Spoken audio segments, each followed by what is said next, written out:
वालेकुम dear students. तो welcome to my YouTube channel. आज हम करने जा रहे हैं एक्सरसाइज 7.2 का क्वेश्चन नंबर 12। तो आओ स्टडी करते हैं। क्वेश्चन नंबर 12 में बेसिकली है क्या, find an equation of line.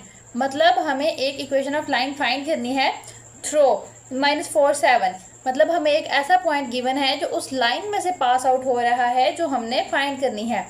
And parallel to the line 2x - 7y + 4 = 0। First of all तो हमें ये देखना चाहिए कि हमारी रिक्वायरमेंट्स क्या हैं। एक इक्वेशन ऑफ लाइन फाइंड करने के लिए क्या क्या चीज़ें चाहिए होती हैं।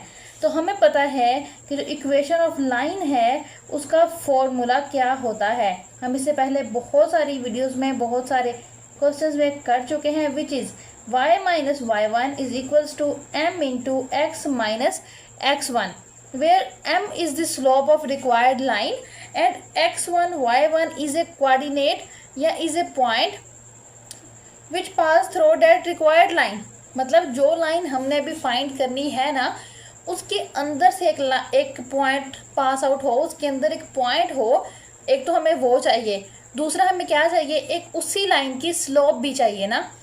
तो अब हमारे पास देखते हैं कि है क्या क्या। ये हमारी रिक्वायरमेंट्स हैं कि जो एक पॉइंट हमें चाहिए उस लाइन के अंदर से और एक स्लोप। तो हमारे पास क्या है, find an equation of line throw. मतलब हमारे पास एक पॉइंट तो है जो उस लाइन के अंदर से पास आउट हो रहा है, मतलब x1 y1 है ये वाला, लेकिन हमारे पास ये स्लोप नहीं है। स्लोप कैसे फाइंड आउट करेंगे? स्लोप फाइंड करने के लिए हम इस इक्वेशन ऑफ लाइन को यूज़ करने वाले हैं, क्योंकि उन्होंने हमें ये हिंट दिया है कि जो रिक्वायर्ड लाइन है और जो ये वाली लाइन है ये आपस में पैरेलल हैं। अगर पैरेलल हैं तो ये देखो, हमने ये कॉन्सेप्ट पढ़ा था कि अगर दो लाइंस पैरेलल चल रही हैं, पैरेलल का मतलब आपको पता है कि नेवर इंटरसेक्ट ईच अदर। तो अगर एक की स्लोप m1 और दूसरे की स्लोप m2 है तो दोनों की स्लोप आपस में इक्वल होगी, ठीक है। तो अब इस केस में देखो, ये लाइन और हमारी रिक्वायर्ड लाइन पैरेलल हैं।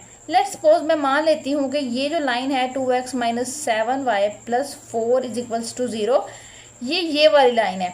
और ये वाली लाइन जो है ये वो लाइन है जो जिसकी इक्वेशन हमें रिक्वायर्ड है। इसका मतलब क्या हुआ कि इसकी स्लोप और इसकी स्लोप इक्वल हैं। तो इसकी इक्वेशन फाइंड करने के लिए मैं इसकी स्लोप भी यूज़ कर सकती हूँ, है ना। तो हम क्या करेंगे, इसकी स्लोप निकालेंगे। इसकी स्लोप निकालने के लिए हमें क्या करना पड़ेगा, हमें स्लोप इंटरसेप्ट फॉर्म में जाना पड़ेगा। क्यों? क्योंकि स्लोप इंटरसेप्ट फॉर्म में से हम स्लोप डायरेक्टली निकाल सकते हैं। देखो, हमने स्लोप इंटरसेप्ट फॉर्म पढ़ी है पिछली किसी वीडियो में, तो उसमें हमें पता चला कि x के साथ ये जो भी कोई कांस्टेंट आएगा ये स्लोप ही होगी जब हम इस y को अकेला करेंगे। तो हम सिंपली क्या करेंगे, अपनी स्लोप फाइंड करने के लिए इसके अंदर से y को अकेला करने की कोशिश करते हैं।